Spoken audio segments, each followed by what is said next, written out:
Halo, selamat pagi warga Indonesia. Jumpa lagi ya bersama gua Ilham. Gua dosen Fakultas Hukum Universitas Pancasila. Ya masih topiknya nggak pindah-pindah ya, masih itu aja. Tapi gua nggak bahas P3SRS, gua nggak bahas tentang pengelolaan ya. Ya kali ini gua membahas tentang pemasaran. Ya ini penting. Karena problem utama terjadinya permasalahan pembentukan P3SRS dan pengelolaan apartemen itu titik awalnya ada pada saat pemasaran. Nah, pemasaran inilah yang coba gue bahas agar para pembeli ya, calon pembeli ya, konsumen ketika tertarik dengan sebuah apartemen tidak kemudian menyesal kemudian ya, atau kemudian mereka terikat dengan sesuatu yang tidak bisa lepas, akhirnya harus bayar apartemen yang nggak terbangun, seandainya terbangun pun tidak sesuai apa yang dia harapkan, bahkan akhirnya pengelolaannya menjadi masalah, pembentukan P3SRS menjadi permasalahan. Nah, ini yang akan gue bahas, yaitu tentang pemasaran. Kenapa pemasaran menjadi penting? Karena berbeda ya dengan rumah tapak, rumah landed ya, di dalam Undang-Undang 20 khusus untuk rumah susun itu dapat dipasarkan sebelum unitnya terbangun atau apartemennya terbangun. Nah, oleh karena itu kita sebagai konsumen, Bapak, Ibu, Adik semua harus paham regulasi tentang pemasaran apartemen. Bukan jual beli nih ya, saya hanya fokus untuk pemasaran apartemen.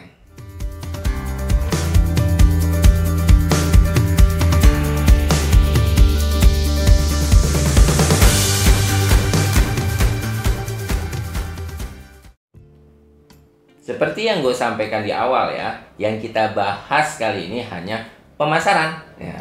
Jadi kalau kita lihat di Undang-Undang Nomor 20 2011 itu ada dua substansi, pemasaran dan jual beli. Dua-duanya itu dipisah. Ya, pemasaran pada pasal tersendiri, jual beli pada pasal sendiri karena memang berbeda substansinya dan dua-duanya penting. Nah, tapi untuk kali ini gue hanya bahas pemasaran. Untuk jual belinya nanti nih ya, gue akan bahas spesial juga, nanti akan kita bahas tentang jual belinya. Nah, pemasaran ini kan itu suatu kegiatan untuk menjajakan, menawarkan suatu apartemen pada saat apartemennya belum dibangun atau pada saat apartemennya masih dalam proses pembangunan. Karena belum dibangun dan pada saat proses pembangunan itu ditawarkan kepada konsumen, maka seorang konsumen harus paham beberapa hal agar ia, seperti saya nyatakan, tidak menyesal kemudian. Pas sesuai dengan mimpinya, pas sesuai dengan harapannya, apa yang dia beli dan kemudian dia tempati. Ingat, rumah susun itu bukan hanya untuk investasi, tapi rumah susun itu kan juga buat tempat tinggal. Maka menjadi jeli penting seseorang untuk membeli apartemennya. Nah, menurut saya secara pribadi, ya Bapak Ibu Emas harus paham tata regulasinya. Sehingga ketika ditawarkan oleh pelaku pembangunan atau oleh agen pemasaran, ya agen pemasaran bisa saja menjajakan atau menawarkan, kita mempunyai pengetahuan bagaimana untuk melindungi kita agar tidak menyesal kemudian. Setidaknya menurut saya ada 5 hal yang harus dipahami. Yang pertama nih ya, yang pertama dulu lah ya. Yang pertama adalah track record daripada pelaku pembangunannya. Bapak Ibu harus paham, harus melihat dulu siapa pelaku pembangunannya.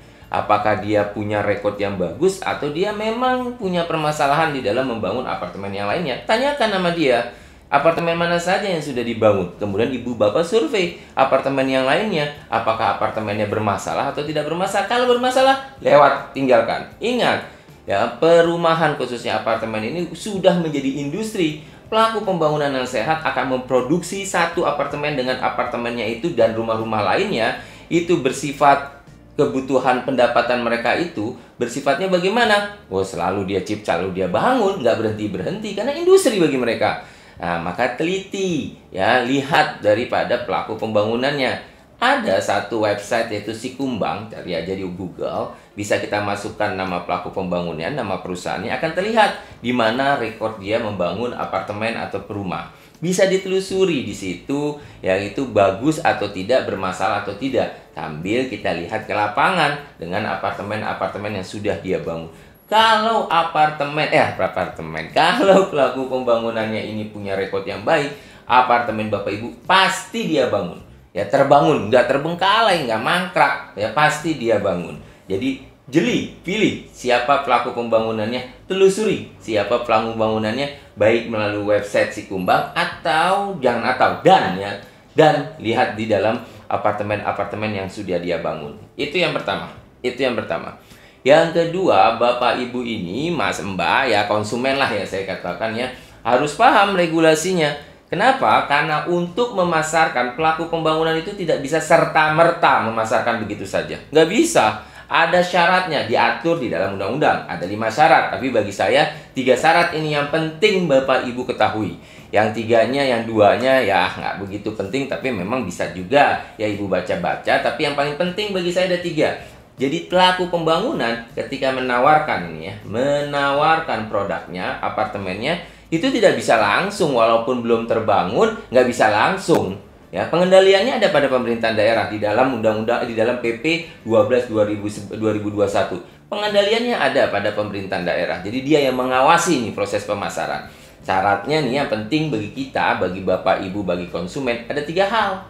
Yang pertama nih frasanya ya, adanya kepastian. Wah, ya, adanya kepastian apa? Kepastian kepemilikan tanah. Jadi bagi pelaku pembangunan itu, dia harus menjelaskan kepada konsumennya kepastian tanah tersebut. Ya, status tanahnya itu harus dijelaskan. Apakah itu tanahnya adalah HGB di atas HPL, apakah HGB di atas tanah hak milik, atau yaitu tanahnya dia HGB di atas tanah hak pakai atau hak milik. Kalau hak milik nggak mungkin lah ya, karena pelaku pembangunan yang membangun pasti HGB. Tapi HGB apa? Nah, itu harus dipahami. Ya, kalau HGB di atas HPL, pikir-pikir dulu ya sebelum membeli. Tanyakan HPL-nya itu dari mana, dan kapan, dan perjanjian HPL-nya itu sampai kapan. Ya, itu harus kita pahami. Tapi kalau HGB-nya memang di atas hak pakai, tanya HGB-nya mulai kapan dan berlakunya sampai kapan. Itu perlu di status daripada tanah itu. Jadi harus ada kepastiannya bagi para konsumen, baru dia bisa memasarkan. Kalau belum milik dia, nggak bisa kita memasarkan. Itu yang penting. Yang kedua, status penguasaannya terhadap unit sarusunnya. Ya, status penguasaan ini dijelaskan ya oleh pelaku pembangunan, oleh agen pemasaran ya, bahwa ini adalah nanti bentuknya adalah SHM Sarusun. Unit Bapak yang ini penguasaannya, besaran daripada luasannya sebegitu ini, NPP-nya sebagai itu, karena seperti ini. Karena itu di dalam PP 12 2021 ya, apa yang dimaksud dengan kepastian penguasaan itu wajib ditunjukkan dengan apa? Adanya pertelaan. Ya, karena pertelaan itu ada gambar dan uraian besaran daripada luasan unit dan besaran masing-masing MPP. Kalau negara lain menyebutnya dengan puzzle-nya harus sudah ada dulu baru bisa dipasarkan. Itu yang kedua tuh ya. Ya. Dari hal yang harus diperhatikan kedua, poinnya A, B sebenarnya, tapi saya ambil tadi 1 dan 2. 1 adalah kepastian ya atas status tanahnya. Yang kedua, kepastian penguasaan daripada unit sarusunnya harus jelas. Ya, harus ditanyakan. Yang terakhir ini ya, yang berkaitan dengan nomor 2 terakhir tadi, yaitu perizinannya. Nah, sudah ada IMB atau belum? Sekarang PBG ya. PBG, tanya, ini sudah ada PBG-nya atau belum? Kalau belum, dia belum bisa memasarkan. Kalau 3 itu tidak bisa diuraikan oleh agen pemasaran atau oleh pelaku pembangunan, tinggalkan. Jangan Bapak Ibu beli. Tinggalkan saja. Jadi kalau pertama pelaku pembangunan nggak jelas, tinggalkan. Dia belum memenuhi syarat pemasaran, tinggalkan Bapak Ibu. 1, 2 sudah terpenuhi, beli. Tapi ingat, ada yang ketiga. Apa ketiga? Di dalam PP dicantumkan ya, di dalam PP 12 lagi. Khususnya memang pengaturan pemasaran ada di dalam PP 12 2021, di situ dicantumkan.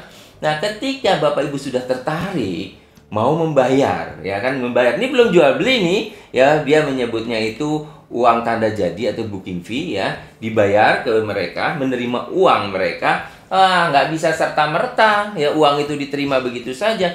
Di dalam PP ketika konsumen membayarkan sejumlah uang dan uang itu akan diakui sebagai nilai daripada jual beli, pelaku pembangunan atau agen pemasarannya harus menginformasikan 3 hal.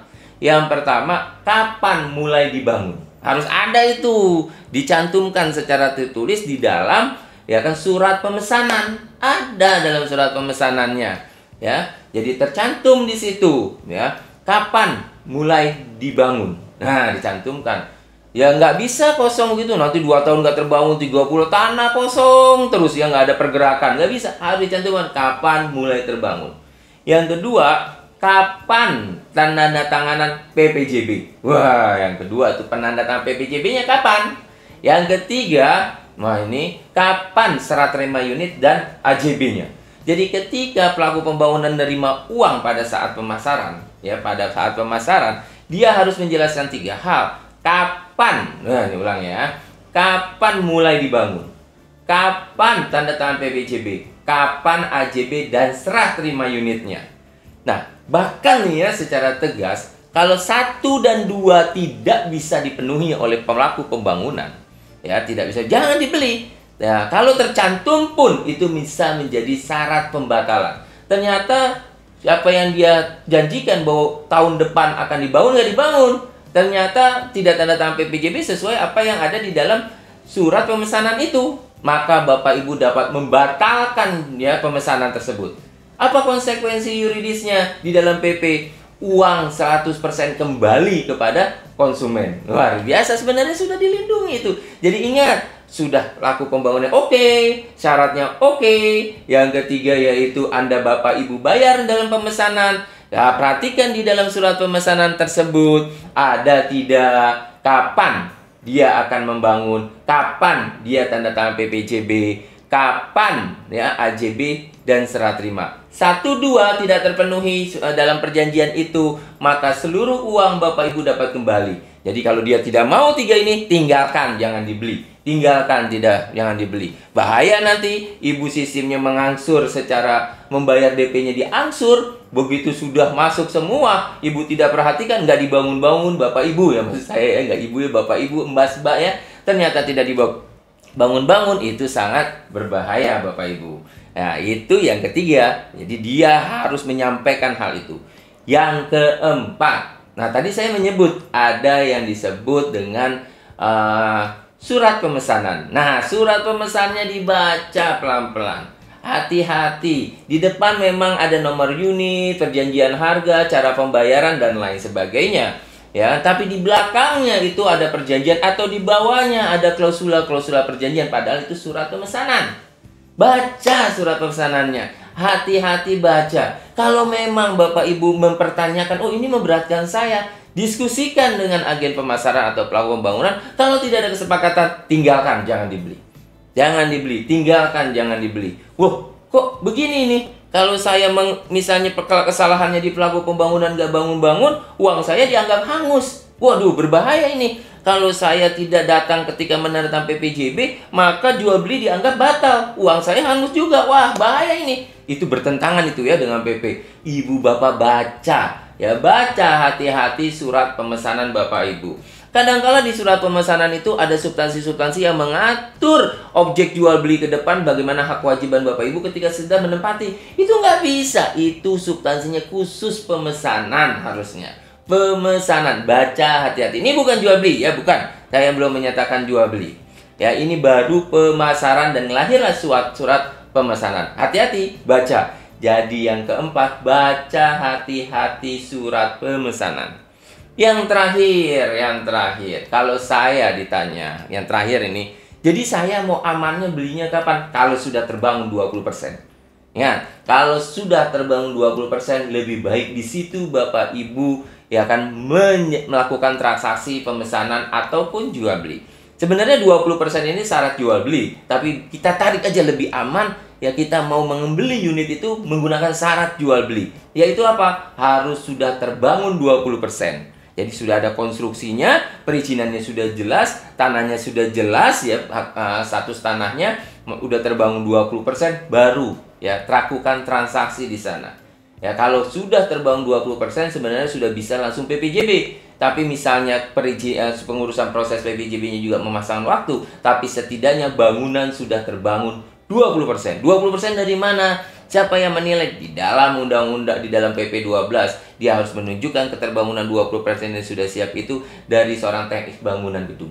Ya, dia lihat. Kalau Bapak Ibu nggak paham 20%-nya. Ya bisa saja dia bilang, itu di dalam tanah udah 20% saya bangun. Ya nggak bisa juga. Harus ada pernyataan dari Teknik Bangunan Gedung bahwa iya sudah terbangun 20% dan dia sudah bisa melakukan sudah bisa melakukan jual beli. Tapi kita pada saat ini pemasaran lebih baik tunggu sampai terbangun 20%. Itu saja dari saya, Bapak Ibu semua, Mas Mbak dan lainnya. Ya, calon-calon konsumen yang kemudian milenial ingin membeli apartemen juga harus tahu. Ya, setidaknya 5, saya ulang, pelaku pembangunannya jelas. Yang kedua, syarat pemasarannya sudah terpenuhi. Yang ketiga, kalau dia Bapak Ibu Mas Mbak membayar uang, ya, menyerahkan uang, mereka harus menginformasikan yang 3 tadi. Yang keempat, ya, surat pemesanannya baca secara teliti. Yang terakhir, saran dari saya, beli apartemen itu setelah terbangun 20%. Transaksi dilakukan membayar uang